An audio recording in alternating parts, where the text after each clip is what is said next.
Hey guys, what's up? It's Rygar the Destroyer, and today we are going to be doing another episode of the Q&A series. Now, as always, if you'd like your question to be answered in next week's video, go ahead and throw it down in the comment section below, or hit me up over on my Twitter. The link for that is in the description.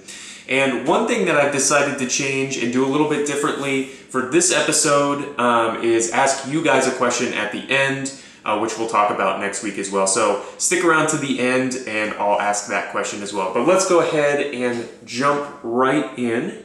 The first, well, it's not actually a question. The first comment comes from Soundwave NL 1977. And this is referring to something that we talked about in last week's episode, and that's collecting overseas. But yeah, you're right, collecting is a bit more of a hassle over here, and the prices are way higher. 14 bucks for a vintage collection fig would be great over here. We pay around 20. So yeah, that is absolutely terrible. At least here in the States, you can pay $20 for a vintage collection figure if you're buying it on Amazon, but as far as like a strict retail price, I've never seen anything more than like 14, 15 bucks like in stores. But yeah, that's terrible. I really am sorry that you have to pay that much. We've got the next question from Lucas Skywalker, and they say, awesome content as always, thank you. What is your opinion on Transformers? So this is probably going to ruffle some feathers because personally I don't have a very high opinion of Transformers as a toy. I'm not super familiar with like the original cartoons or the Bay films, but as far as strictly the toys, they don't really do it for me. The reason for that is that they're not really great at being either of the things that they're trying to be. And what I mean by that is that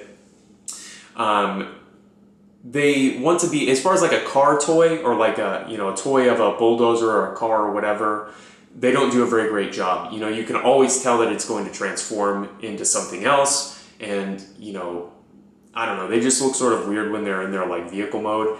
And then once they're transformed, they don't really look like a cool robot. There are some that do look really cool, but for me, they are always too like kibbly. You can tell that, and that's kind of, I'm holding them to a really high standard that I don't think is fair, but that's always what I thought as a kid. I never really connected with them, so I don't really connect with them now. Now that being said, if you like Transformers, that's cool. I don't hate them or anything. They just don't do it for me.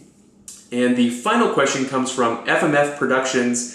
Thoughts on the new Clone Wars episodes?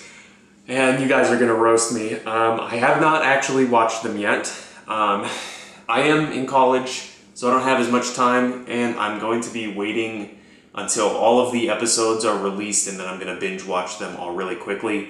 I just don't have the time to consistently come back and watch them whenever they're released. But I am so excited. I'm trying to remain spoiler free, which is going to be very tough, but I cannot wait to watch them because, I don't know, I really like the original show, and I'm really glad that they brought them back.